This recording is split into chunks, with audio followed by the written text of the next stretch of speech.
Hello friends, இன்றைக்கு இந்த வீடியோவில் டிராக்டர், மினி டிராக்டர் மற்றும் ரோட்டாவெட்டர் போன்ற விவசாயம் தொடர்பான கருவிகள் வாங்குவதற்கு உங்களுக்கு மானியம் கொடுத்துட்ருக்காங்க. அதுலேயும் டிராக்டர் வாங்குறதுக்கு உங்களுக்கு 5 லட்ச ரூபாய் வரைக்கும் மானியம் கொடுக்குறாங்க.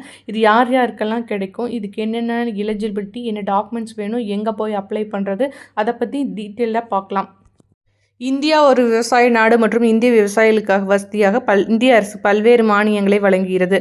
அந்த வகையில் மாநில அரசு வழங்கக்கூடிய ஒரு சிறப்பான திட்டத்தை குறித்து தான் இந்த பதிவில் பார்க்கலாம். அதாவது 50% மானியத்தில் டிராக்டர் எவ்வாறு பெறுவது அப்படிங்கிறதுக்கு. இந்தியா ஒரு விவசாய நாடு மற்றும் அதன் மக்கள் தொகையில் கிட்டத்தட்ட பாதி பேர் விவசாயத்தை நம்பி இருக்காங்க.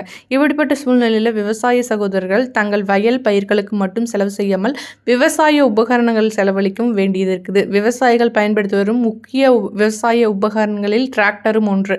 டிராக்டர் விவசாயத்தில் மிகவும் பயனுள்ளதாக இருக்கிறது. அதே நேரத்தில் மிகவும் விலையுயர்ந்த உபகரணமாகும். விவசாயிகள் டிராக்டரை வாங்குவதற்கு மிகப்பெரிய தொகையை செலவிட்டு கொண்டிருக்கிறார்கள். இந்த பிரச்சனையை சமாளிக்க புதிய டிராக்டர் வாங்குவதற்கு 50% வரை மானியம் வழங்குகிறது. இந்த நிலையை போக்கவும் விவசாயிகளுக்கு பயனுள்ள வகையில் அமையும் இந்திய அரசால் வழங்கப்படும் மானியம் திட்டம்தான் பிரதான் மந்திரி டிராக்டர் யோஜனா. இந்த திட்டத்தோட முக்கிய நோக்கம் என்னன்னா, டிராக்டர் போன்ற உபகரணங்கள் வாங்குவதற்கு மானியம் வழங்குவது.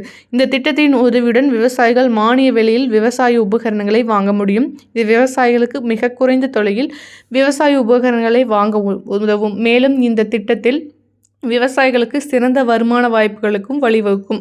அதிக நிலம் இல்லாத விவசாயிகளுக்கு, அதாவது சிறு குறு விவசாயிகளின் வருவாயை அதிகரிக்க, விவசாயத்தை லாபகரமான தொழிலாக மாற்ற இந்த அனைத்து நடவடிக்கைகளும் அரசு மேற்கொண்டு வருகிறது.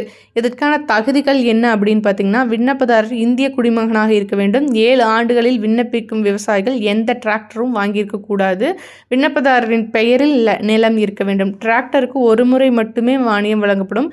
குடும்பத்திலிருந்து ஒருவர் மட்டுமே டிராக்டர் மானியத்திற்கு விண்ணப்பிக்க முடியும். இதுக்கு தேவையான டாக்குமெண்ட்ஸ் என்னன்னா, ஆதார் அட்டை, நிலத்தின் பட்டா, நிலத்தின் சிட்டா, வங்கி விவரங்கள், புகைப்படம் 2 இது இருந்தால் போதும். இதை வச்சு அப்ளை பண்ணிக்கலாம். இந்த திட்டத்தில் மத்திய அரசு தான் இதற்கான திட்டத்திற்கான அமௌண்ட்டை கொடுக்குறாங்க. இந்த திட்டத்தில் நீங்கள் டிராக்டர் வாங்குறதுக்கு ஃபஸ்ட்டு என்ன பண்ணணும்னா, உங்களோட சொந்த பணமாகவோ அல்லது வங்கியில் லோன் போட்டோ இந்த டிராக்டரை வாங்கி கொள்ளலாம். வாங்கிட்டு எந்த கம்பெனிலேருந்து வேணாலும் வாங்கிக்கலாம். வாங்கிட்டு அதுக்கப்புறமா இதுக்கு அப்ளை பண்ணும்போது உங்களுக்கு ஒரு 50% பணத்தை கவர்மெண்ட்லேருந்து திருப்பி தருவாங்க. ஸோ இப்படி தான் இந்த ஸ்கீம் ஒர்க் ஆகுது. இதுக்கு நீங்கள் எப்படி அப்ளை பண்ணணும் அப்படின்னு பார்த்தீங்கன்னா, உங்களோட உழவன் ஆப்லேயே அப்ளை பண்ணிக்கலாம். அல்லது உங்கள் ஊருக்கு நியர்பையில் இருக்கிற தோட்டக்கலைத்துறை அல்லது வேளாண் பொறியியல் துறையில் போய் கேட்டிங்கன்னா அதுக்கான அப்ளிகேஷன் கொடுப்பாங்க. அதை ஃபில் பண்ணி இதுக்கான டாக்குமெண்ட்ஸ் எல்லாம் அட்டாச் பண்ணி கொடுத்தீங்கன்னா உங்களை வெரிஃபை பண்ணிவிட்டு உங்களுக்கு இந்த ஸ்கீம்லேருந்து அமௌண்ட் தருவாங்க. இதில் ஏதாவது உங்களுக்கு டவுட்ஸ் இருந்ததுன்னா நீங்கள் கமெண்ட்ஸில் லீவ் பண்ணுங்கள்.